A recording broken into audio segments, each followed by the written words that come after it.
Screen visible है मेरा? Yes ma'am. Yes ma'am. Yes ma'am. ठीक है, तो वेक्टर स्टार्ट करेंगे। वेक्टर्स क्या होता है, कोई बता सकता है बेसिक वेक्टर क्या होता है? डायरेक्शन और मैग्नीट्यूड दोनों होते हैं उनमें। डायरेक्शन और मैग्नीट्यूड अगर दोनों हैं तो वो क्या है, वेक्टर है। जैसे अगर मान लो आप एक जगह पे फंस गए हो यहाँ पे, और आपको नहीं पता कहाँ पे जाना है, आप किसी से पूछते हो कि भाई मेरी हेल्प कर दो, मेरे को जाना है, और वो इंसान आपको बोल दे कि आप 10 मीटर चले जाओ, आप पहुंच जाओगे, तो आप क्या पहुंच सकते हो? नहीं। नो जब मैम। वो ये ना बता दे कि आप राइट मुड़ जाओ वहां से 10 मीटर आगे, या फिर स्ट्रेट चले जाओ वहां से 10 मीटर आगे, आप वहां नहीं पहुंच सकते हो। तो इसीलिए हमारे पास डायरेक्शन बहुत इंपॉर्टेंट है कि मैं राइट में जाऊं, स्ट्रेट जाऊं या लेफ्ट जाऊं। ठीक है, वो डायरेक्शन प्लस साइज क्या हो जाता है हमारे पास, वेक्टर क्वांटिटी हो जाती है। जैसे अगर मैं डिस्प्लेसमेंट की बात करूं, फॉर एग्जाम्पल मेरे को ए पॉइंट से बी पॉइंट पे जाना है, मैं इधर से भी जा सकती हूँ, इधर से भी जा सकती हूँ, इधर से भी जा सकती हूँ, इधर से भी जा सकती हूँ, बहुत सारे रास्ते हैं। जैसे आपके घर तक बहुत सारे रास्ते होंगे, बस जो सबसे छोटा रास्ता है उसको क्या बोलते हैं, जो सबसे छोटा रास्ता होता है? डिस्प्लेसमेंट। डिस्प्लेसमेंट। डिस्प्लेसमेंट। तो यहाँ पे डिस्प्लेसमेंट क्या है, ये ब्लू लाइन है जो ए से बी तक तो जा रही है पर सबसे छोटे रास्ते से जा रही है। तो जब हम कोई भी क्वांटिटी है फिजिक्स में उसको डिफाइन करते हैं तो दो पार्ट की होती है, या तो स्केलर होगी या वेक्टर होगी। स्केलर का मतलब है उसमें साइज तो है पर डायरेक्शन नहीं है। जैसे आप ये तो बता सकते हो कि आपका जो बैग है वो 5 kg का है, पर किस तरफ जा रहा है वो आप उससे नहीं बता सकते। ऐसे आप लेंथ बता सकते हो, आप ये बता सकते हो कि आपकी बॉडी ज्यादा गर्म हो रही है या ज्यादा ठंडी हो रही है, पर किस तरफ जा रही है फिर से आप वो चीज नहीं बता सकते। वहीं अगर मैं बात करूं फोर्स की, तो आपके पास अगर ये बॉडी है, आपने इसके ऊपर फोर्स लगाया तो वो इस तरफ जाएगी, और अगर आपने इस तरफ फोर्स लगाया तो वो इस तरफ जाएगी। तो फोर्स डायरेक्शन पर डिपेंड कर रही है कि मैं इधर से लगा रही हूँ तो वो चेंज हो रही है, उधर से लगा रही हूँ तो फिर चेंज हो रही है। एक बार फिर से बता दो स्केलर और वेक्टर के बारे में। हाँ देखो, स्केलर में क्या होता है, बस साइज होता है, डायरेक्शन नहीं होती है। जैसे आपके बॉडी का टेम्परेचर 30 डिग्री सेल्सियस है, आपके ये बता सकते हो राइट से 30 या लेफ्ट से 30, ऊपर से 30 या नीचे से 30, आप बस यही बोलोगे 30 डिग्री। पर अगर मैं ये बोल रही हूँ मैं फोर्स लगा रही हूँ, तो मैं क्या बोल सकती हूँ, मैं राइट से लगा रही हूँ या लेफ्ट से लगा रही हूँ, ऊपर से लगा रही हूँ या नीचे से लगा रही हूँ। तो वो चीजें जिसमें मैं डायरेक्शन बता सकती हूँ उन्हें क्या कहते हैं, वेक्टर कहते हैं। उसमें मैग्नीट्यूड तो होता है पर साथ में डायरेक्शन भी होती है। जैसे अगर आप बोलो कि मैं 30 मीटर पर सेकेंड पे जा रहा हूँ, तो आप बता सकते हो मैं घर से स्कूल जा रहा हूँ या स्कूल से घर जा रहा हूँ। ठीक है, तो मैग्नीट्यूड ये है, प्लस उसके साथ आपने डायरेक्शन भी बता दी। अब जब भी आप डायरेक्शन बताते हो, क्लियर है वो अखिल? Yes ma'am. ठीक है, तो अब जब भी आप डायरेक्शन बताते हो तो आप एक एरो को यूज करते हो, है ना, कि भाई उस साइड पॉइंट कर रहे हो, राइट साइड जाना है, लेफ्ट साइड जाना है। इसीलिए जब भी हम वेक्टर लिखते हैं हम क्या लगा देते हैं, उसके ऊपर एक छोटा सा एरो लगा देते हैं ताकि वो पता चल जाए वो वेक्टर चीज की बात हो रही है। दूसरी चीज, अगर मैं उसका सिर्फ साइज बताऊं कि 10 मीटर, मैं डायरेक्शन ना बताऊं, तो उसको बोलते हैं मैग्नीट्यूड। तो मैग्नीट्यूड का मतलब है साइज। इसको लिखने का एक और तरीका है, मैं क्या करूं, अगर ए वेक्टर है उसके साइड में मॉड लगा दिया ऐसे, तो भी उसका मतलब मैग्नीट्यूड ही है। वो अब नेगेटिव पॉजिटिव नहीं देगा, वो बस साइज बताएगा 10। इतना क्लियर है सबको? Yes ma'am. तो हमारे पास अलग अलग तरह के वेक्टर होते हैं। अगर मैं आप लोगों से पूछूं कि पैरेलल वेक्टर क्या होता है तो क्या बोलोगे आप? जो एक दूसरे के पैरेलल हो। जो एक दूसरे के सेम डायरेक्शन में हो। और अगर मैं पूछूं कि कोलिनियर वेक्टर क्या होते हैं? जो एक ही पॉइंट से स्टार्ट एक ही पॉइंट सेम। एक ही पॉइंट सेम नहीं, देखो कोलिनियर का मतलब है लाइन, जो एक ही लाइन पे हो वो होते हैं कोलिनियर वेक्टर। कि मैंने यहाँ पे एक लाइन बनाई और वो सारे वेक्टर जो इस लाइन पे है वो सब क्या हो जाएंगे, कोलिनियर वेक्टर हो जाएंगे। फिर से जरूरी बता नहीं, दो।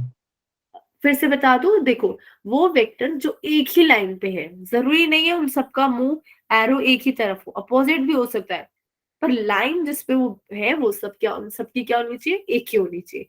अब क्लियर है? Yes ma'am. विशाली ठीक है। अब हमारे पास क्या है, पैरेलल वेक्टर। पैरेलल वेक्टर वो होते हैं जिनकी डायरेक्शन तो सेम होती है पर उनके बीच में, जैसे ये दो वेक्टर है, आप और आपका फ्रेंड दोनों के दोनों छत पे खड़े हो, ठीक है। अब आप दोनों मून की तरफ पॉइंट कर रहे हो कि वो रहा मून। अब मान लो आप दोनों साथ खड़े हो, तो क्या आपका हाथ एक ही जगह दोनों का? No ma'am. No ma'am. दोनों पॉइंट एक ही तरफ कर रहे हो तो डायरेक्शन एक ही जा रहे हो, पर दोनों के हाथों के बीच में गैप होता है। तो पैरेलल वेक्टर क्या है, वो वेक्टर है जिनकी डायरेक्शन तो सेम होती है पर जरूरी नहीं कि वो एक ही, उन दोनों के बीच में कोई गैप ना हो भी सकता है कि वो दोनों के बीच में कोई गैप ना हो, पर हमेशा कंपल्सरी नहीं है। दूसरी चीज, आपका हाथ और आपके फ्रेंड का हाथ का साइज सेम नहीं होता, तो जरूरी नहीं है कि दो पैरेलल वेक्टर की लंबाई बराबर है। वो बड़ा छोटा हो सकता है पर उनकी डायरेक्शन सेम होनी चाहिए। मैम इनमें गैप होगा कि नहीं होगा? हाँ, हो सकता है गैप हो सकता है नहीं, दोनों केस हो सकते हैं, ठीक है, पर डायरेक्शन सेम होनी चाहिए। वो एक लाइन में भी हो सकते हैं और दोनों के बीच में ऐसा गैप भी हो सकता है, कोई रूल नहीं होता, पर डायरेक्शन सेम है। अब अगर मैं बात करूं कि मैं पहले एक्स एक्सिस पे थी और अब भी एक्स एक्सिस पे हूं, तो मैं कितना डिग्री घूमी होंगी, कितना रोटेशन करा होगा मैंने, अगर मैं पहले भी एक्स एक्सिस पे थी और अभी भी एक्स पे हूं? 0। जीरो। 0। मतलब मेरी डायरेक्शन तो चेंज नहीं हुई, और पैरेलल वेक्टर्स की भी डायरेक्शन चेंज नहीं होती है, इसीलिए पैरेलल वेक्टर्स के बीच में कितना एंगल होता है, 0 डिग्री। ये पॉइंट क्लियर हो गया सबको? Yes ma'am. अब हमारे पास आते हैं एंटी पैरेलल वेक्टर्स। उन्हें क्या कहते हैं हम लोग, जैसे मान लो कि दो वेक्टर हैं एक ही लाइन पे, पर एक नॉर्थ की तरफ जा रहा है और एक साउथ की तरफ जा रहा है। ऐसे जो वेक्टर होते हैं, जो रास्ता तो एक ही है पर एक राइट जा रहा है एक लेफ्ट जा रहा है, एक नॉर्थ जा रहा है एक साउथ जा रहा है, उनको क्या बोलते हैं, एंटी पैरेलल वेक्टर्स। ये बात समझ आई है? तो इसकी डेफिनेशन हम कैसे दे सकते हैं? मतलब क्या बोल रहे हो, इसकी डेफिनेशन? सॉरी सॉरी मैं लिखी स्क्रीन पे। ठीक है, मतलब जो वेक्टर्स अपोजिट डायरेक्शन में जा रहे हैं उन्हें क्या कहेंगे, एंटी पैरेलल। अब फिर से जरूरी नहीं है कि इनका साइज सेम हो, पर अगर मेरे को अपोजिट साइड जाना है तो कितना एंगल होना चाहिए बीच में, ये कितना एंगल, 180। 180। अब 180 डिग्री कितने रेडियंस के इक्वल होता है, पाई। पाई। पाई रेडियंस के इक्वल होता है। इसीलिए हम ये भी लिख सकते हैं कि the angle between the two vector is pi. तो उससे कंफ्यूज नहीं होना कि ऑप्शन में पाई लिखा हुआ है तो आप बोलोगे ये तो पढ़ा ही नहीं था, ठीक है। अब हमारे पास इसके बाद आता है अपोजिट वेक्टर्स या फिर नेगेटिव वेक्टर्स। मैं थोड़ा इरेज कर देती हूँ। अपोजिट वेक्टर या नेगेटिव वेक्टर का मतलब क्या है, पहली चीज, एक तो वो उल्टी साइड है, पर अगर मैं ये बोलूं कि मैं 2 मीटर नॉर्थ में गई फिर 2 मीटर साउथ में गई, तो मैं एक तो अपोजिट गई प्लस साइज में भी सेम ही गई, जितना आगे गई उतना ही पीछे गई। उनको क्या कहते हैं, अपोजिट या नेगेटिव वेक्टर। इसको मैं ऐसे लिख सकती हूँ कि P vector equals to minus of Q vector. ये माइनस क्या बता रहा है, अपोजिट डायरेक्शन बता रहा है, और क्योंकि दोनों को इक्वल कर दिया है तो दोनों का साइज इक्वल हो गया है। क्लियर है सबको? Yes ma'am. मैम तो एंटी पैरेलल वेक्टर में भी यही बात नहीं हुई? एंटी पैरेलल में क्या है, दोनों बराबर नहीं है। हो सकता है कि आप 4 मीटर नॉर्थ में गए और 2 मीटर साउथ में गए, ठीक है, क्लियर है? हाँ बोलो। इस वेक्टर में होगा कि जितनी साइड को वो नॉर्थ में जाएगा उतनी साइड को साउथ में जाएगा। जितना वो आगे जाएगा उतना ही पीछे जाएगा, जितना राइट में जाएगा उतना ही लेफ्ट में जाएगा। ये नेसेसरी कंडीशन है। एंटी पैरेलल में हो सकता है एक तरफ आगे ज्यादा गया हो एक तरफ कम गया हो। और निखिल, आप इनको एंटी पैरेलल कह सकते हो पर एंटी पैरेलल को आप एक दूसरे अपोजिट वेक्टर्स नहीं कह सकते, ठीक है। Yes ma'am. इसके बाद हमारे पास आते हैं इक्वल वेक्टर्स। इक्वल वेक्टर का क्या मतलब है, आप दोनों के दोनों नॉर्थ में गए और दोनों ही 2 मीटर गए, तब कंडीशन क्या हो जाएगी, इक्वल वेक्टर। कि आप जा भी एक तरफ रहे हो और अमाउंट भी इक्वल ही ट्रैवल कर रहे हो, 2 मीटर एंड 2 मीटर, तो उन्हें क्या बोलेंगे, इक्वल वेक्टर। अब ऐसा सिर्फ एक ही केस में हो सकता है जब ये दोनों पैरेलल भी हो। हाँ, तो all equal vectors are parallel but not all parallel vectors are equal. ऐसे ही कह सकती हूँ all anti parallel vectors are not opposite but all opposite vectors are anti parallel. ठीक है, दोनों स्टेटमेंट क्लियर है? Yes ma'am. मैम अब हमारे पास आता है जीरो वेक्टर। तो जीरो वेक्टर का मतलब है उसका साइज जीरो हो गया, पर अगर मैं वेक्टर लगा रही हूँ मतलब तो कोई डायरेक्शन तो है। अब जीरो जब मैंने किसी नंबर के साथ मल्टीप्लाई कर दिया तो उसकी डायरेक्शन भी गायब हो गई, इसीलिए मैं नहीं बता सकती कि उसकी डायरेक्शन क्या है। इसीलिए हम कहते हैं उसकी कैसी डायरेक्शन है, अनडिफाइंड डायरेक्शन। तो अनडिफाइंड डायरेक्शन को मैं ग्राफ पे भी नहीं बता सकती कि इधर है या उधर है, इसीलिए हम ऐसे वेक्टर्स को ग्राफ पे नहीं बना सकते। फिर हमारे पास आता है को इनिशियल वेक्टर। को इनिशियल वेक्टर का मतलब क्या है, जैसे इनिशियल क्या होता है, स्टार्टिंग। जैसे अगर मैं पूछूं आपका स्टार्ट इनिशियल नेम क्या है, तो आप जो आपको फर्स्ट नेम है आप वो बोलते हैं। तो अगर मेरे पास दो वेक्टर है वो एक ही जगह से निकल रहे हैं, जैसे ए और बी ओ पॉइंट से निकल रहे हैं, तो उन्हें क्या बोलेंगे, को इनिशियल। वहीं अगर मेरे पास दो वेक्टर है ए और बी और वो एक ही पॉइंट पे मीट कर रहे हैं, जैसे ओ पॉइंट पे मीट कर रहे हैं, उन्हें क्या कहेंगे, को टर्मिनल वेक्टर्स। दोनों एक पॉइंट से चल रहे हैं कि एक पॉइंट पे मिल रहे हैं आके? हाँ, इनिशियल मतलब एक पॉइंट से निकल रहे हैं, टर्मिनेट मतलब एक पॉइंट पे खत्म हो रहे हैं।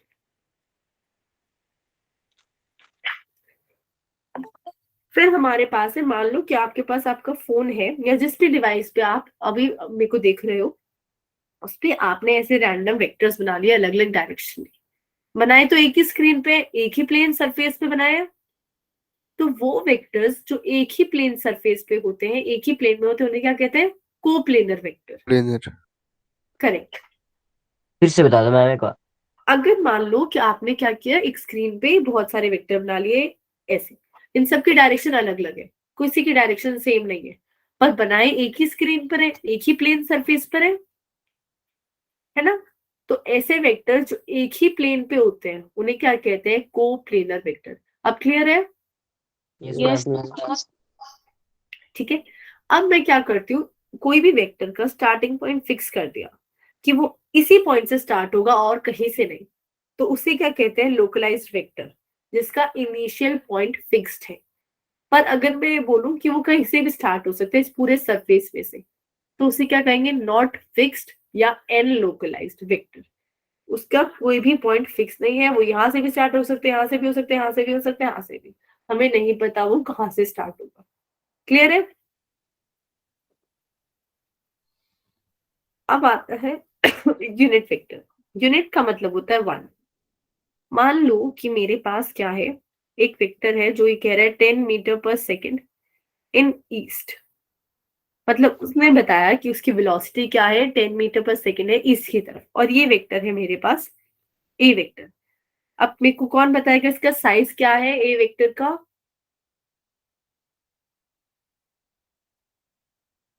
साइज कितना है? मैग्नीट्यूड बताना है। मैग्नीट्यूड बताना है। 10 मीटर पर सेकेंड है ना, हमें बस ये पता है कि 10 मीटर पर सेकेंड उसका मैग्नीट्यूड है। अब क्या करती हूँ मैं, ए वेक्टर को उसके मैग्नीट्यूड से डिवाइड कर देती हूँ। तो जैसे ही मैंने डिवाइड किया मेरे पास क्या बचेगा, 1 मीटर पर सेकेंड इन ईस्ट। अब ईस्ट तो अभी भी है जो पहले था मेरे पास, अभी भी ईस्ट में और अभी भी ईस्ट में, पर क्या हुआ, मैग्नीट्यूड अब 1 हो गया। तो ऐसे वेक्टर जिनका मैग्नीट्यूड 1 होता है पर डायरेक्शन वही सेम होती है जहां से मैंने स्टार्ट किया था, उसे क्या बोलते हैं, यूनिट वेक्टर। और वो कैसे निकालते हैं, कोई भी वेक्टर है उसको उसके मैग्नीट्यूड से डिवाइड कर दो। तो मेरे रिपीट कर देना। हाँ, मैं फिर से बताऊंगी। मेरे पास कोई भी एक वेक्टर है ए वेक्टर जो 10 मीटर पर सेकेंड पे है। अब मैंने क्या किया, इसको उसके साइज से डिवाइड कर दिया, मैंने 10 से डिवाइड कर दिया, तो मेरे पास लास्ट में क्या बचा, 1 मीटर पर सेकेंड इन ईस्ट। डायरेक्शन अभी भी वही सेम है जो ए वेक्टर की थी, पर साइज कम हो गया। साइज अब क्या हो गया, 1 मीटर पर सेकेंड। तो ऐसे वेक्टर को क्या कहते हैं, यूनिट वेक्टर, जिनकी डायरेक्शन सेम होती है as a vector, but the magnitude is now 1। और इस वेक्टर को मैं कैसे लिखती हूँ, ऊपर एक कैप लगा देती हूँ, तो ये बन जाता है यूनिट वेक्टर, ए कैप। इसका अब क्लियर है सबको? यस मैम अब अगर अगर मेरे को कोई भी वेक्टर निकालना है तो मैं क्या करूंगी, उसको यूनिट वेक्टर है उसको मैं मैग्नीट्यूड से मल्टीप्लाई कर सकती हूँ। जैसे अगर मेरे को बोला है 7 मीटर पर सेकेंड इन ईस्ट, तो मैं क्या करूंगी, इस वाले ए कैप को 7 से मल्टीप्लाई कर दूंगी, मेरे को मिल जाएगा 7 मीटर पर सेकेंड इन ईस्ट। तो यूनिट वेक्टर को मैं जिस मर्जी चाहे मैग्नीट्यूड से मल्टीप्लाई करके उस साइज का बना सकती हूँ। अब यहाँ पे क्या है मेरे पास, जैसे force equals to 5 newton in east, अगर मैं सिर्फ इतना पार्ट लूं न्यूटन इन ईस्ट, तो मेरे पास क्या मिल जाएगा, यूनिट वेक्टर। अब मेरे पास क्या होता है, 3 डायरेक्शन होती है, एक्स वाई जेड। अब हम जब भी कोई पॉइंट लिखते हैं, हम बार बार ये ना लिखे कि ये एक्स वाला है, ये वाई वाला है, ये जेड वाला है। हम क्या करते हैं, उसके साथ लगा देते हैं यूनिट वेक्टर्स। एक्स के लिए है आई कैप, वाई के लिए है जे कैप और जेड के लिए है के कैप। एक्स वाई जेड, इसका ऑर्डर सेम है और सेम ही रखना है। ऐसा मत करना कि वाई की जगह आई कैप लिख दिया। ये फिक्स है कि एक्स के लिए हम आई कैप लेंगे, वाई के लिए जे कैप और जेड के लिए के कैप। तो ये तीनों डायरेक्शन में यूनिट वेक्टर हो गया। जैसे अगर मैं लिख रही हूँ 2 3 4, तो इसका मतलब क्या है, 2 आई कैप है, 3 जे कैप वाला है और 4 के कैप वाला है। ये पॉइंट क्लियर हो गया सबको? यस कैप क्या? मैम। ठीक है, तो हमारे पास क्या आया, हमारे पास 3 एक्सेस है, एक्स वाई जेड। और अगर मैं रेक्टेंगुलर कोऑर्डिनेट सिस्टम में लिखूं, मतलब एक्स वाई में लिखूं या वाई जेड में लिखूं या जेड एक्स में, तो मेरे पास 3 यूनिट वेक्टर आते हैं, आई जे के। और क्योंकि ये तीनों के तीनों यूनिट वेक्टर है, तो इन तीनों का साइज क्या हो जाता है, मेरे पास 1 आता है। ऐसे अगर आप कोई भी यूनिट वेक्टर लो, जैसे ए कैप को लोगे, तो इसका भी साइज क्या आएगा, हमेशा 1 ही आएगा। फिर हमारे पास आता है पोजीशन वेक्टर। तो पोजीशन वेक्टर का वही काम है, पोजीशन बताना। मैं क्या करूंगी, एक रैंडम कोई भी पॉइंट है P, आप इमेजिन करो आपके पास कोई भी एक पॉइंट है P, उसकी कुछ x है, x एक्सिस है, कुछ y है, कुछ z में वैल्यू है। तब मैं इस पॉइंट को लिखूंगी कैसे, तो हम ओरिजिन की मदद से वो पॉइंट लिखते हैं। ये 0 मेरा ओरिजिन है, ओरिजिन रिप्रेजेंट कर रहा है O। तो अब मैं क्या करूंगी, जो x वाला कंपोनेंट था, जैसे यहाँ पे x है, उसको मैंने i कैप से मल्टीप्लाई कर दिया, y वाले को j कैप से कर दिया और z वाले को k कैप से कर दिया, ताकि मेरे को बार बार ना बताना पड़े कि ये x की तरफ है, ये y की तरफ है, ये z की तरफ है। जैसे अगर वही एग्जांपल लूं, 2 3 4 है मेरे पास वो पॉइंट, तो मैं r वेक्टर लिख सकती हूँ 2 i cap plus 3 j cap plus 4 k cap. ये क्लियर हो गया सबको कि कैसे लिखा है मैंने? Yes ma'am. हमेशा याद रखना, पहले x होता है, y होता है, z होता है इस कोऑर्डिनेट सिस्टम में भी। अब मेरे को क्या बताना है, डिस्प्लेसमेंट वेक्टर। तो हमारे पास क्या होता है, 2 पॉइंट होते हैं, जैसे P और Q है। यहाँ पे हम लोग क्या करेंगे, इन दोनों का पोजीशन तो निकाल सकते हैं ओरिजिन की मदद से, ऐसे 2 पोजीशन वेक्टर निकाल सकते हैं। और अगर मेरे पास P पॉइंट है x1 y1 z1, मैंने उसका पोजीशन वेक्टर निकाल दिया, x1 i cap, y1 j cap, z1 k cap. फिर मैंने r2 का निकाल दिया, x2 i cap, y2 j cap, z2 k cap. कहीं पे भी नहीं समझ आया प्लीज मेरे को बता देना, मैं फिर से। कैप क्या है ये? ये अब P और Q दो भी कोई पॉइंट है हवा में, ठीक है, उनका पोजीशन वेक्टर है। Okay ma'am. ठीक है, अब मेरे को क्या बताना है कि मैं P से Q पे गई तो मैं कैसे जाऊंगी और कितना डिस्टेंस है। तो उसके लिए मैंने क्या किया, यहाँ पे बीच में एक वेक्टर बना दिया, एस वेक्टर, जो उसी डायरेक्शन में है जहां से P से Q में हम छोटे से छोटे रास्ते पे जा पाएंगे। तो ये याद रखना, जब हम सेम साइकिल पे चलते हैं, मतलब सेम लूप में, उन वेक्टर्स को हम ऐड करते जाते हैं।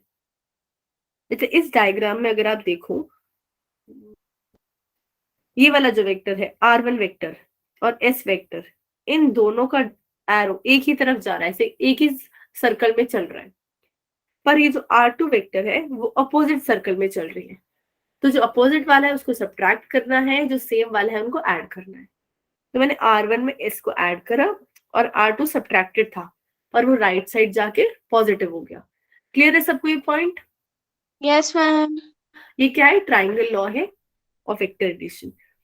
तो यहां से मेरे पास आ गया जो डिस्प्लेसमेंट वेक्टर था एस वेक्टर, वो क्या हो गया? Change of position vectors. R2 में से R1 को सब्ट्रैक्ट करूंगी तो मेरे पास डिस्प्लेसमेंट वेक्टर मिल गया। अब जब हम इन दोनों को सब्ट्रैक्ट करेंगे तो याद रखना x में से x ही सब्ट्रैक्ट हो सकता है, y में से y वाला ही सब्ट्रैक्ट हो सकता है। ऐसा मत करना कि इसका x2 में से उसका y2 सब्ट्रैक्ट कर दिया। तो अब मेरे पास फॉर्मूला क्या गया? x2 minus x1, y2 minus y1, z2 minus z1। इससे आपको एक चीज भी क्लियर हो रही है कि अगर मैं वेक्टर्स को सब्ट्रैक्ट कर रही हूँ तो क्या होता है? हमारे पास वेक्टर फिर भी रहता है, आई कैप, जे कैप, के कैप नहीं जाएगा कहीं भी, चाहे हम सब्ट्रैक्ट कर रहे हैं। दूसरी चीज, ऑर्डर मैटर करता है। अगर आप इसका सेकंड पहले ले रहे हो तो इसका भी सेकंड ही पहले लेना है। उल्टा मत करना कि एक का सेकंड ले लिया, एक का फर्स्ट ले लिया, आंसर बिल्कुल गलत आ जाएगा। अब हमारे पास, अच्छा इससे पहले मेरे को ये बताओ, मान लो कि मेरे पास P पॉइंट है 1, 4, 3 और Q पॉइंट है 0, 2, 7। अब मेरे को बताओ P का पोजीशन वेक्टर क्या होगा? कौन बताएगा P का पोजीशन वेक्टर? बोलो Nilesh. I cap plus 4j cap plus 3k cap. I cap plus 4j cap plus 3k cap. अब Q वेक्टर का कौन बताएगा? Keshav. 0 I cap plus 2 J cap plus 7 K cap. Plus 7k cap. Very good. अब मेरे को बताना है PQ vector, मतलब वो डिस्प्लेसमेंट वेक्टर। अब वो कौन बताएगा? दीपक। दीपक कलाल क्लास में हो? ठीक है। परीक्षित शर्मा। Yes ma'am. बताओ। मैम इन्होंने बता तो दिया है, उनके पापा से पूछो।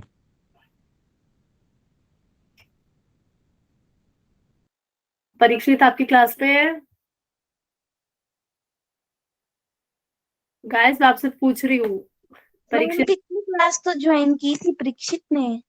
हाँ तभी मैं, अच्छा करी थी नहीं, वो इससे प्रीवियस बैच में भी था, इसीलिए पूछ रही हूँ।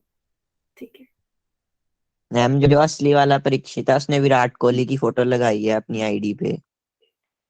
ओके ठीक है, उसने आई थिंक कुछ नहीं बोला है। ठीक है, यही मेरे प्रीवियस क्लास में था, उसमें भी बोल ही रहा था ये। ठीक है। साहिल वर्मा आप बताओ चलो PQ vector. Ma'am I cap plus 2j cap plus 4k cap. I cap plus 2, अच्छा ठीक है। अब देखो साहिल ने बोला I cap plus 2j cap plus 4k cap, सब कुछ सही किया, एक हल्का सा एरर है। कौन बताएगा correct answer? Keshav. Ma'am, I cap plus 6 J cap plus 10 K cap. Okay. Kashish Sharma. Ma'am I cap minus 2j cap plus 4k cap. हाँ आई कैप, और नहीं अभी भी हल्का सा गड़बड़ है। देखो आई Minus cap 4. Minus I cap minus 6 J cap plus 10 K cap. अच्छा ठीक है, तो सब रुक जाओ, मैं I cap plus 2j cap minus 4k cap. बिल्कुल बिल्कुल करेक्ट निखिल। देखो या तो P में से Q को सब्ट्रैक्ट करो या Q में से P को करो, पर करो एक कोई। अगर आप P में से Q को कर रहे हो तो इसके से तो आई कैप आ गया, यहाँ से 4 माइनस 2 प्लस का 2j कैप आ गया। यहां तक तो आपका सही था, पर 3 में से 7 को सब्ट्रैक्ट करोगी तो -4k कैप आएगा। ठीक है, तो उसको +4 मत करना, उसको तो आपने 7 - 3 कर दिया, बाकी सबको उल्टा कर रखा था। क्लियर है सबको? Yes ma'am. मैम हम Q से भी P को कर सकते हैं सब्ट्रैक्ट। हाँ हम लोग, देखो वो डिपेंड करेगा डायरेक्शन के ऊपर। जैसे इस डायरेक्शन में हम P से Q में जा रहे हैं तो हम Q से P को करेंगे। ओके। ठीक है, अगर वेक्टर उल्टा बना होता कि हम Q से P में जा रहे हैं तो हम P से Q को करते।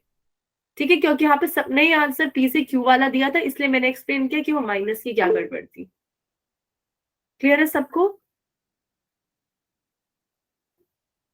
हमेशा फाइनल में से इनिशियल को सब्ट्रैक्ट करना है।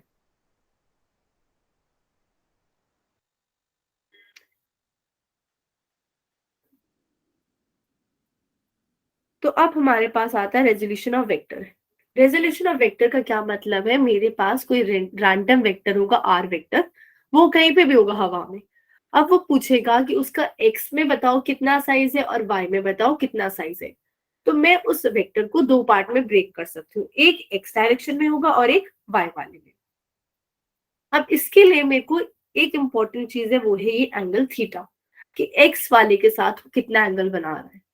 जैसे इस केस में एंगल दे रखा है थीटा, तो मैंने क्या किया, इस पॉइंट P से एक परपेंडिकुलर ड्रॉ कर दिया, और जैसे ही मैंने परपेंडिकुलर ड्रॉ किया, मैंने फिर मेरे पास मैं क्या यूज कर सकती हूँ, ट्रिग्नोमेट्रिक फॉर्मूलेज। जैसे cos थीटा क्या होता है,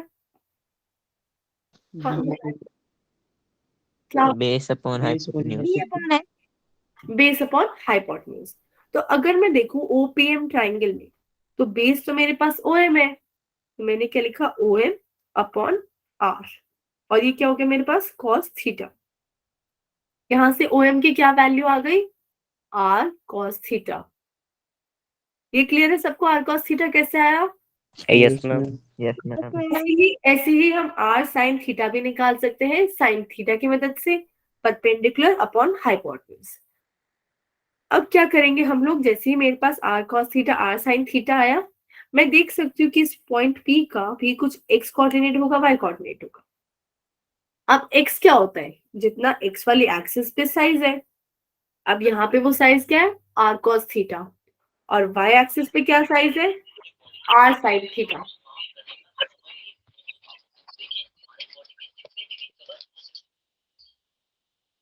तो हमारे पास अगर x और y कोऑर्डिनेट आ गए, तो हम लोग फिर से वेक्टर फॉर्म में, जैसे पोजीशन वेक्टर में लिखते थे x i cap y j cap, यहाँ पे हम लोग r वेक्टर को लिख सकते हैं r cos theta i cap plus r cos theta j cap. Clear है सबको ये पॉइंट? Yes ma'am. अभी हम लोग देख भी लेते हैं, हमने cos थीटा को यूज किया OM अपॉन r, तो वहां से आ गया OM की वैल्यू r cos थीटा। फिर sin थीटा को यूज किया तो PM की वैल्यू आ गई r sin theta.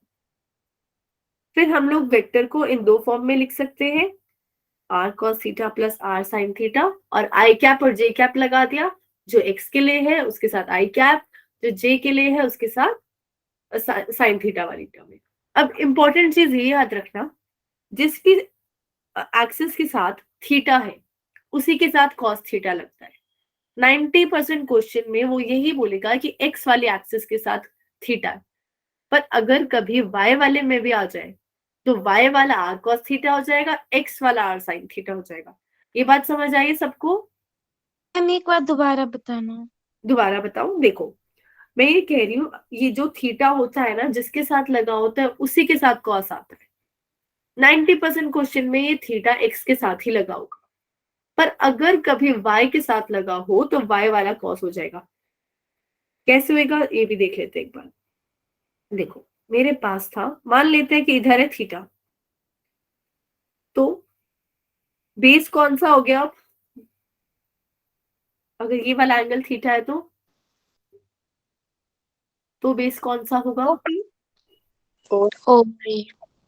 OP base होगा। ओपी तो हाइपोटेन्यूज है, ये 90 डिग्री है ना, O by. ON on. ON हो जाएगा।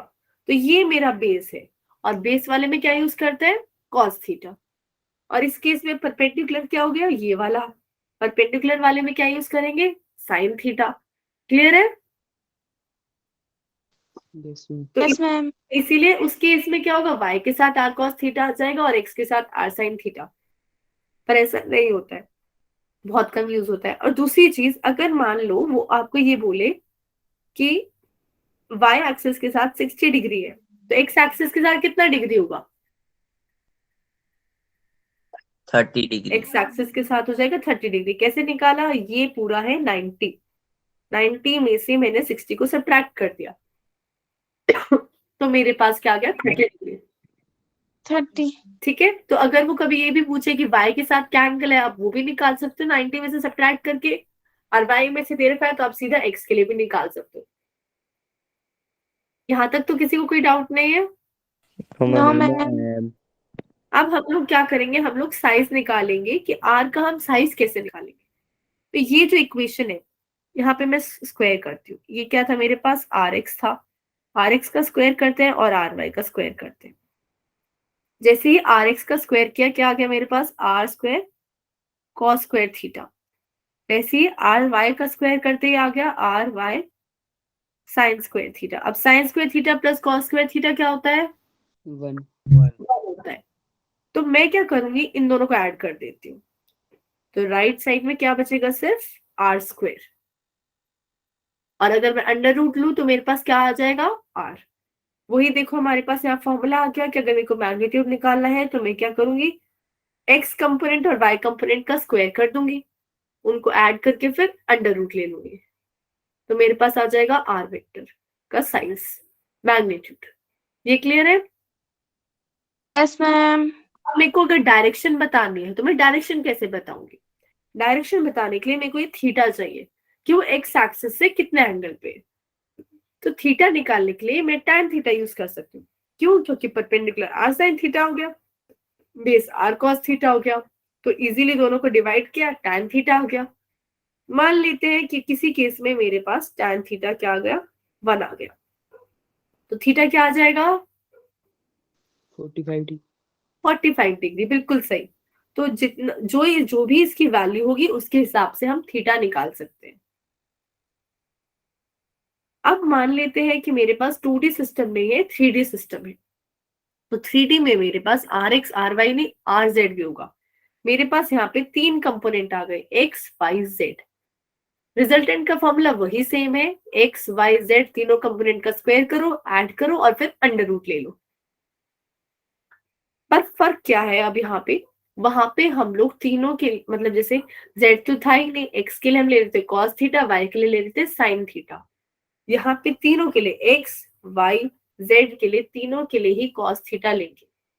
और ये तीनों एंगल अलग अलग होते हैं कि ये जो वेक्टर है r वेक्टर, ये x वाली एक्सिस के साथ कितना एंगल बना रहा है, y वाले के साथ कितना बना रहा है और z वाली के साथ कितना बना रहा है। तीनों एंगल अलग लगाएंगे और वो ट्रायंगल कुछ ऐसा दिखता है कि जैसे अगर ये एंगल है मेरे पास थीटा, तो इस ट्रायंगल में ये तो हो गया मेरा base R Y, hypotenuse R, और ये वाली टर्म हो गई अंडर रूट, जो बाकी बची हुई दो साइड्स है उनका स्क्वायर होता है।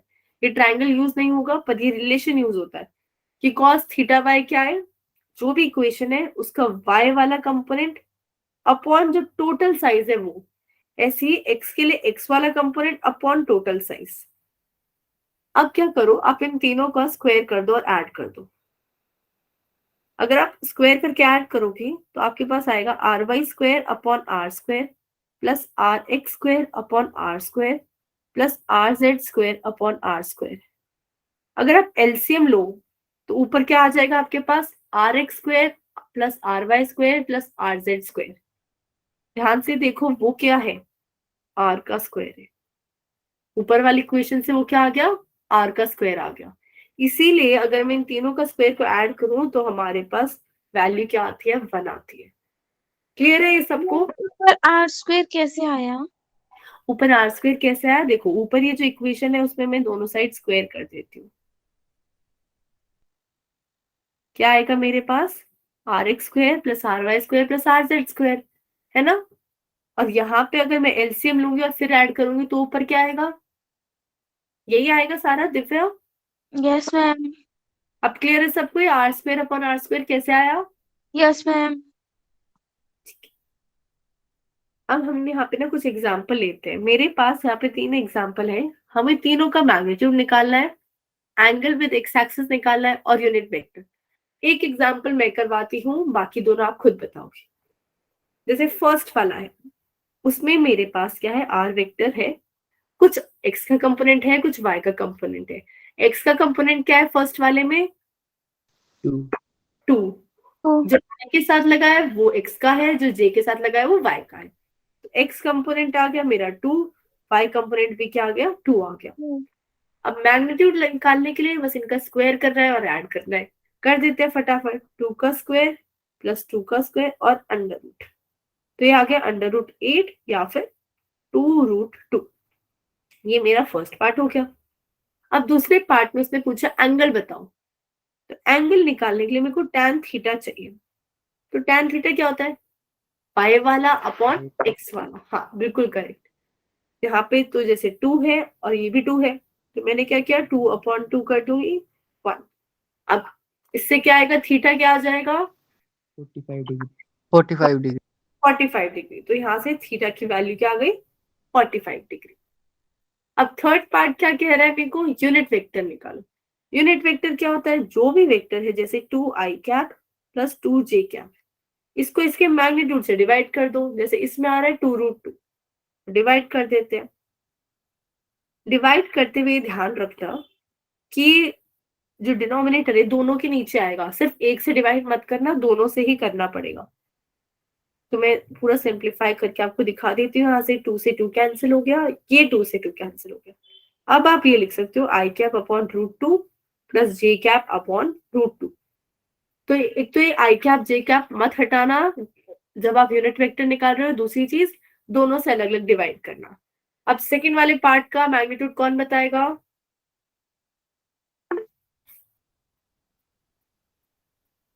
बताओ नीलेश, सेकंड वाले पार्ट का मैग्नीट्यूड 4 आया है। 4 आया है। क्या सबका 4 आया है? Yes ma'am. ठीक है, एक बार देख लेते हैं सबका 4 कैसे आया। x कंपोनेंट है 2, तो 2 का स्क्वायर तो इजीली हो गया, पर जो दूसरा कंपोनेंट है उस पे ध्यान दो, -2√3। जब आप स्क्वायर करोगे तो माइनस का भी स्क्वायर होगा, माइनस का स्क्वायर प्लस 2 का मैम √2 नहीं आ रहा इसका भी।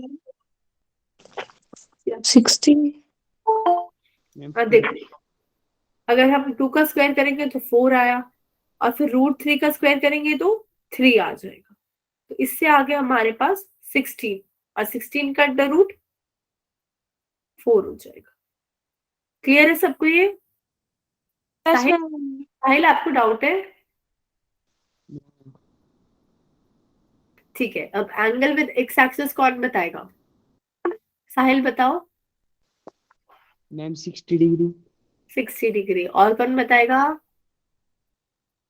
tan ये 30 डिग्री। नेगेटिव में आ रहा है तो फिर सेकंड क्वाड्रेंट में नहीं आएगा। हाँ सेकंड क्वाड्रेंट पे आएगा। Very good. बोलो दीपक। दीपक कलाल, क्या डाउट है आपको?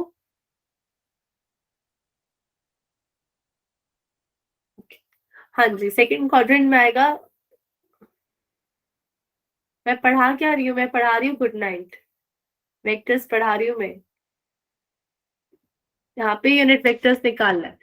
देखो साहिल, आपने आंसर 30 डिग्री करेक्ट बोला, पर नेगेटिव साइन है यहाँ पे। देखो, जब आप y अपॉन, आपकी क्लास में हो गया ट्रिग्नोमेट्री स्कूल में? यस मैम, स्कूल में कब का हो गया है। हाँ, तो देखो यहाँ से वैल्यू आ गई -√3 इक्वल्स टू tan थीटा। अब tan कौन से क्वाड्रेंट में नेगेटिव होता है? Second and fourth. सेकंड और फोर्थ में होता है। तो हम लोग पहले वो वाला लेते हैं कि सबसे पहले कहाँ पे नेगेटिव होता है। जैसे सबसे पहले सेकंड क्वाड्रेंट में होता है, तो हम सेकंड वाला लेंगे। तो सेकंड वाले के लिए एंगल निकालने के लिए क्या करोगे आप? पहले आप ये बताओ, 30√3 कब होता है? 60 डिग्री पे। तो मैं बस 180 में से वो एंगल सब्ट्रैक्ट कर दूंगी जिसके लिए ये वैल्यू होती है। जैसे 60 डिग्री पे √3 होता है, तो 180 में से 60 सब्ट्रैक्ट कर दिया, तो आ गया मेरे पास tan 120 डिग्री। तो थीटा कितना आ गया यहाँ पे साहिल? मैम ऐसे तो नहीं, 90 में 60 नहीं ऐड करेंगे। 90 में 60 नहीं ऐड करेंगे, उससे तो कॉट में पहुंच जाओगे। 90 प्लस थीटा कॉट थीटा होता है। Okay ma'am, yes ma'am. 90 plus theta cot theta होता है। देखो, ये सबको नहीं आता है कि कैसे निकालते हैं सेकंड क्वाड्रेंट के लिए। मैम रिपीट करना। देखो, हमारे पास 4 क्वाड्रेंट होते हैं, अभी सिर्फ फर्स्ट और सेकंड ही इंपॉर्टेंट है। सेकंड वाले में tan और cos नेगेटिव होता है। तो अगर मेरे पास कोई भी एंगल है, मतलब कोई भी वैल्यू है जो नेगेटिव आ रही है और मेरे को बताना है tan और cos का एंगल क्या है, तो हम क्या करेंगे, ये क्या है 180 डिग्री होता है, ये 0 डिग्री और ये 90 डिग्री। तो मान लो जैसे मेरे पास वैल्यू है -1/√3, इसकी नेगेटिव वैल्यू, तो 1/√3 होता है 30 डिग्री में। मैं क्या करूंगी, जब मेरे को नेगेटिव चाहिए तो मैं 180 में से वो एंगल माइनस कर दूंगी। जैसे यहाँ पे 30 डिग्री है, तो मैं 180 में से अगर 30 माइनस कर दिया तो मेरे को पता चल जाएगा कितना एंगल आया, 150 डिग्री। Yes, ma'am. तो 150 के लिए नेगेटिव आंसर आएगा। जैसे यहाँ पे मेरे पास √3 आ रहा था 60 पे, तो मैंने क्या किया, 180 में से 60 माइनस कर दिया ताकि मेरे को वो एंगल मिल जाए जो इस वाले क्वाड्रेंट में आ रहा है, और वही मेरे पास नेगेटिव आंसर देगा। ये क्लियर है सबको? Yes. Yes ma'am. वही अगर मेरे को ऐसा बताओ ना, तो कि वो बताओ जहां पे मेरे को साइन की नेगेटिव वैल्यू मिले, तो साइन थर्ड क्वाड्रेंट में नेगेटिव होता है, तो मैं 180 में उतना ही एंगल ऐड कर दूंगी तो मेरे को नेगेटिव मिल जाएगा। अब क्लियर है सबको? अगर साइन कॉस टैन किसी, yes ma'am, Yes, ma'am. Clear है। ठीक है, तो यहाँ पे मेरे पास कितना एंगल आ गया, 120 डिग्री। अब इसका यूनिट वेक्टर कौन बताएगा? नीलेश और वेट करते हैं, नीलेश और साहिल के अलावा और कौन है? दिव्या आंसर दो।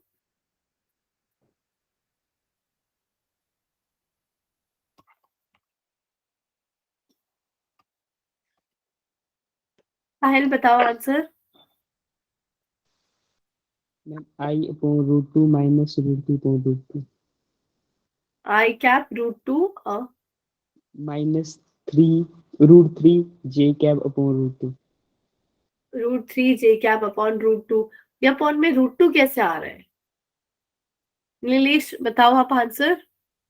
I cap minus √3 j cap upon 2. हाँ करेक्ट।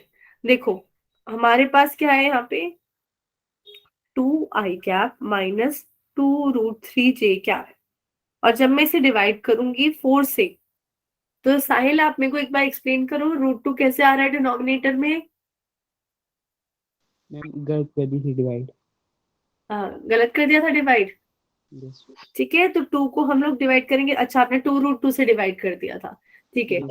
तो 2 को जब 4 से डिवाइड करेंगे तो फर्स्ट टर्म आ जाएगी आई कैप अपॉन 2 और दूसरी टर्म आ जाएगी -√3/2 जे कैप। अब थर्ड वाले पार्ट के लिए कौन बताएगा मेरे को पहले मैग्नीट्यूड? और कोई भी बता दो, सिर्फ यही दोनों आंसर करेंगे सारे? 9 आई कैप प्लस 9 जे कैप। मैग्नीट्यूड, हाँ उसी का मैग्नीट्यूड बताओ। एक केशव मिनट मैम, एक मिनट। ठीक है, नेक्स्ट 160 मैम ठीक, अंडर रूट 162 जो जो √162 बोल रहे हैं इसको दूसरे फॉर्म में बताओ, रूट के फॉर्म में, और सिंपल करो इसे। 9 बोलो केशव। 9 सिर्फ 9? 9 √2 9 9 √2। 9 √2 करेक्ट। देखो 81 + 81 आएगा, उसका अंडर रूट, तो अंडर रूट ऑफ 81 × 2। अब 9 किसका 81 किसका स्क्वायर होता है? 9 का 9 का, तो हम 9 बाहर निकाल सकते हैं और मैं इसको लिख सकती हूँ 9 √2। क्लियर हो गया सबको? Yes ma'am. उसको जब तक आप निकाल सकते हो कोई भी स्क्वायर नंबर निकालने की कोशिश करा करो। अब एंगल कौन बताएगा इस केस पे? बोलो Sneha Sharma. Ma'am 45। 45 degree, x और वाई सेम है, रेशियो लिया 1 आ गया, 45 डिग्री। यूनिट वेक्टर साहिल बताओ। Then I/√2 plus j cap upon √2. आई कैप अपॉन √2 प्लस जे कैप अपॉन √2, बिल्कुल करेक्ट। सबको क्लियर है ये? yes ma'am. Yes, Yes. ma'am. Very good. तो यूनिट वेक्टर निकालने में किसी को डाउट तो नहीं है? No ma'am. और कोई भी है जिसको डाउट है? ये तीनों बोल रहे हैं और किसी को डाउट तो नहीं है? मैम एक बार बताएंगे आप एंगल कैसे निकाला? एंगल कैसे निकाला? देखो, हमने क्या किया, y वाले को z वाले x वाले से डिवाइड करना है हमेशा। y वाले में क्या है यहाँ पे दिव्या? 9 9 है। और x वाले में? 9 है। और ये रेशियो किसके इक्वल होता है, y अपॉन x वाला? 1 अब 1 की नहीं, ट्रिग्नोमेट्री में कौन से वाला लगाते हैं? एक मिनट।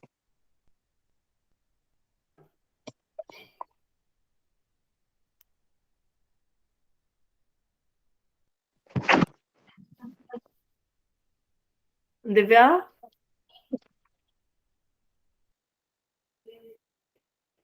y हमारा परपेंडिकुलर होता है, x हमारा बेस वाला होता है, तो ये tan थीटा के इक्वल होता है। Tangent theta. हाँ, तब थीटा क्या आ जाएगा यहाँ से? 45 ठीक है, tan 45 1 होता है, इसलिए थीटा 45 डिग्री आ गया। अब क्लियर है सबको? मैम तो आगे चलते हैं हम लोग। मैम हाँ बोलो रिज्वल। मैम मैग्नीट्यूड कैसे निकाला, आप कैसे निकालते हैं?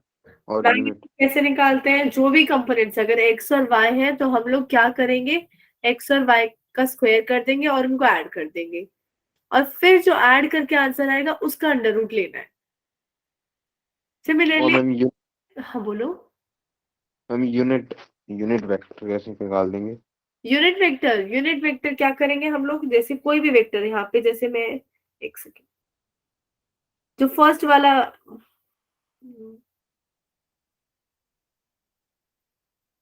मैंने जो यहाँ पे फर्स्ट वाला क्वेश्चन लिया था, जैसे 2i cap plus 2j cap, वो वेक्टर कितना था? 2i cap plus 2j cap, इसका मैग्नीट्यूड आया था मेरे पास 2√2। मैम तो मैंने क्या किया, वेक्टर को बस उसके मैग्नीट्यूड से डिवाइड कर दिया। तो यहाँ पे डिवाइड करा मैंने 2√2 से, तो पहले एक बार फर्स्ट टर्म को किया तो 2 से 2 कैंसिल हो गया, आ गया i कैप अपॉन √2। फिर जब सेकंड वाले को किया तो फिर से 2 से 2 कैंसिल हो गया, j कैप अपॉन √2 आ गया।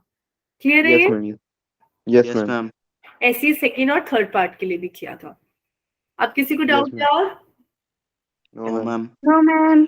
ठीक है, तो अब हम लोग, हमारे पास 3 लॉ होते हैं वेक्टर एडिशन के। एक है ट्राइंगल लॉ, पैरेललोग्राम लॉ, और उसी का ही यूज करके बनता है पॉलीगन लॉ। तो आज हम ट्राइंगल लॉ करते हैं। ट्राइंगल लॉ में क्या होता है, एक का टेल होता है, एक का हेड, मतलब एक के सर से दूसरे का पैर जुड़ा हुआ है। सर मतलब उसका जब जहां से वो शुरू हुआ था वो वाला पॉइंट, और जहां पे वो खत्म हुआ वो वाला पॉइंट। हेड से टेल को हमने जोड़ दिया, तो हमारे पास कुछ ऐसा वेक्टर बनेगा जो यहाँ पे बना हुआ है। अब अगर मैं इन दोनों को जोड़ दूं ऐसे, ए वेक्टर और बी वेक्टर, तो अगर मेरे को एक वेक्टर निकला है जो इन दोनों की जगह मैं रिप्लेस कर सकूं, मतलब ए और बी अलग अलग लिखने की बजाय एक सिंगल वेक्टर बन जाए इन दोनों को मिला के, उसको क्या बोलते हैं? रिजल्टेंट वेक्टर बोलते हैं। अब जैसे मैंने पहले बताया था कि इसकी डायरेक्शन और इसकी डायरेक्शन ये एक ही साइकिल में चल रहे हैं, तो इन दोनों को ऐड कर दिया, और ये ए सी वेक्टर क्या है मेरा? Resultant vector. ये अपोजिट साइड चल रहा है, तो इसको मैं अपोजिट साइड रखूंगी, आर वेक्टर। क्लियर है सबको? ट्राइंगल लॉ है क्या basically? Yes ma'am. Yes ma'am. तो अगर मेरे पास कोई भी दो वेक्टर है, अगर मेरे पास कोई भी दो वेक्टर है जिसका एक का स्टार्टिंग पॉइंट दूसरे के एंडिंग पॉइंट से कनेक्टेड है, तो मेरे पास उनका रिजल्टेंट क्या होगा? उनके डायगोनल, एक और जो थर्ड साइड है जो ट्राइंगल की साइड बन जाएगी, वो उससे मिलेगा हमें, पर उसकी डायरेक्शन हमेशा अपोजिट होती है। जो ए और बी की डायरेक्शन है उसके अपोजिट डायरेक्शन में आएगा ए सी वेक्टर। क्लियर है सबको ये वाला? Yes Yes, ma'am. ठीक है, दीपक मैं वही समझा रही हूँ, ध्यान दो क्लास में। फिर हमारे पास आ रहा है पैरेललोग्राम लॉ। वो क्या कहता है कि अगर मेरे पास दो वेक्टर है, कि ए बी वेक्टर और ए डी वेक्टर, अब पिछले केस में मैंने टेल से हेड को जोड़ा था, यहां से मैंने टेल से टेल को जोड़ा है। अब मैं क्या करूं, इन दोनों को रिपीट करके, मतलब इसी के पैरेलल जो ए डी वेक्टर था उसी के पैरेलल एक और वेक्टर बना दिया, बीसी वेक्टर, जो उसी के साइज का है।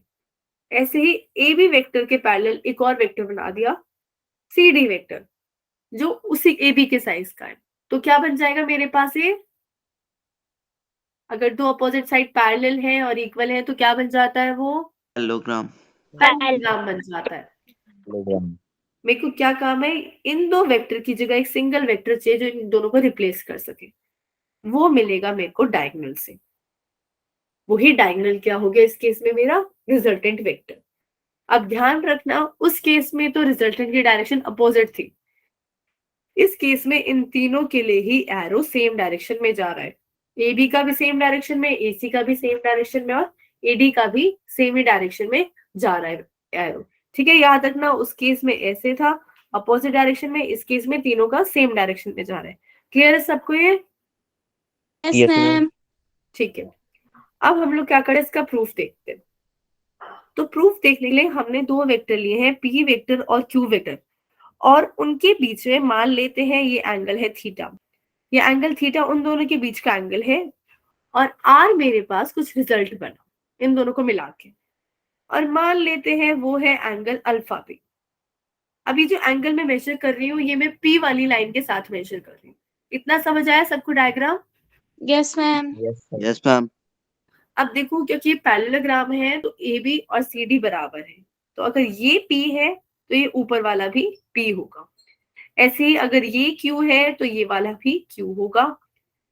दूसरी चीज, ये वाली लाइन और ये वाली लाइन अगर पैरेलल है और ये एंगल थीटा हो तो ये एंगल क्या होगा? अगर 180 माइनस थीटा।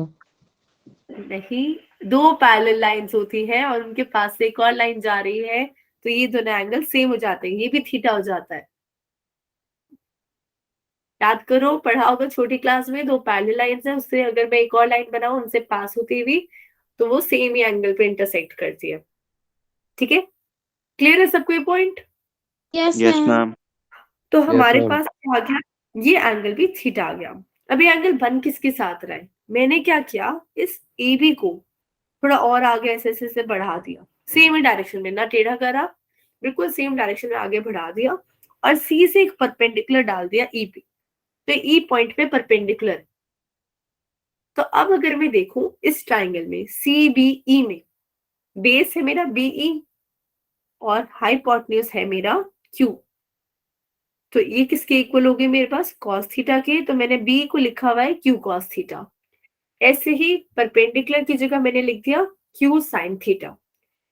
अब फिर से हम जाते हैं मेन ट्राइंगल में, ए सी और ई। इस ट्राइंगल में मेरे पास 90 डिग्री एंगल है, तो मैं क्या करती हूँ, यहाँ पे पाइथागोरस थ्योरम लगा देती हूँ। पाइथागोरस लगाऊंगी तो पाइथागोरस थ्योरम क्या कहती है, बेस का स्क्वायर प्लस परपेंडिकुलर का स्क्वायर इक्वल्स टू हाइपोटेन्यूज का स्क्वायर। अब यहाँ पे इंपॉर्टेंट चीज, बेस दो चीजों से बना हुआ है, P plus Q cos theta. तो जब स्क्वायर करेंगे तो उन दोनों का मिलाकर स्क्वायर करेंगे, अकेले नहीं करना है। फिर परपेंडिकुलर सिंगल टर्म है क्यू साइन थीटा। अब अगर मैं इसका स्क्वायर करूं तो आएगा P square plus Q square cos square theta plus 2pq cos theta, और जो दूसरी टर्म है Q square sine square theta. इस टर्म को और इस टर्म को ऐड करूं तो क्या बचेगा मेरे पास, सोच के बताओ। सिर्फ क्यू स्क्वायर बचेगा, क्योंकि cos square theta plus sine square theta 1 हो जाएगा, तो सिर्फ square है। बिल्कुल सही। तो मैंने वही फॉर्मूला यूज करके यहाँ पे फाइनल रिजल्ट पे पहुंची, रिजल्टेंट के साइज पे P square plus Q square plus 2pq cos theta. अब ये सिर्फ उसका साइज बताता है, डायरेक्शन किससे पता चलेगी, इस एंगल से अल्फा से, कि वो कितना एंगल ऊपर है भाई पीस की, 45 डिग्री पे, 30 डिग्री पे, कितने पे। तो एंगल निकालने के लिए मैंने फिर से tan थीटा का यूज किया, परपेंडिकुलर अपॉन बेस। मैंने लिखा q sine theta upon p plus q cos theta. यहाँ पे एंगल कौन सा ले रही हूँ मैं, अल्फा। तो ये वाला ट्रायंगल लिया है और इसी के लिए परपेंडिकुलर अपॉन बेस लिया, तो ये मेरे पास एंगल आ गया। अब इंपॉर्टेंट पॉइंट ये नोट करना कि आप जब किसी भी बुक से पढ़ रहे हो या इन नोट से पढ़ रहे हो, अगर आप ये फॉर्मूला याद कर रहे हो तो इसके साथ इसका डायग्राम भी याद होना चाहिए कि P नीचे वाला है और Q ऊपर वाला है, क्योंकि वो आपको सिर्फ वैल्यू देगा पी क्यू एंगल्स। पर अगर आपने ऊपर क्यू की जगह पी लगा दिया और डायग्राम में उल्टा कर दिया कहीं पर भी, तो पूरा फॉर्मूला गलत हो जाएगा। ये बात समझ आइए मेरी? Yes yes ma'am. मैम। कि अगर आप डायग्राम से कंपेयर करो तो सिर्फ क्यू वाले के साथ ही साइन लगा है, क्यू वाले के साथ ही कॉस थीटा लगा है। जो नीचे लेटा हुआ है पी, उसके साथ कुछ भी नहीं लगेगा, ना साइन ना कॉस। क्लियर है? Yes ma'am. तो डायग्राम प्लीज याद रखना इसका कि कौन से वाला कौन सी टर्म है। अब इसके हम क्वेश्चंस करेंगे नेक्स्ट क्लास में, क्योंकि अभी इतना टाइम नहीं है, क्योंकि वो वरना मैं आपको ये वाला क्वेश्चन, ये दोनों क्वेश्चन आप स्किप कर देना अगर आप चाहो तो। एक फर्स्ट वाला क्वेश्चन है कि मेरे पास दो फोर्स है, दोनों का साइज 5 यूनिट्स है और दोनों के बीच में एंगल 60 डिग्री है, तो मेरे को मैग्नीट्यूड और डायरेक्शन बताना है फोर्स का। तो सिर्फ फर्स्ट क्वेश्चन अगर आप चाहो तो ट्राई कर सकते हो, बाकी क्वेश्चंस मैं क्लास में कराऊंगी। Okay ma'am. ठीक है, उसके बाद मैं सेकेंड और थर्ड होमवर्क दे दूंगी आप लोग को, पर अभी के लिए आप उन्हें स्किप कर देना, ये ट्राई मत करना। मैं आपको एक क्वेश्चन सेंड कर दूंगी, फर्स्ट वाला होगा। ठीक है, और किसी को डाउट है अभी? No ma'am. नो किसी मैम। किसी में नहीं है, किसी को भी डाउट? No ma'am.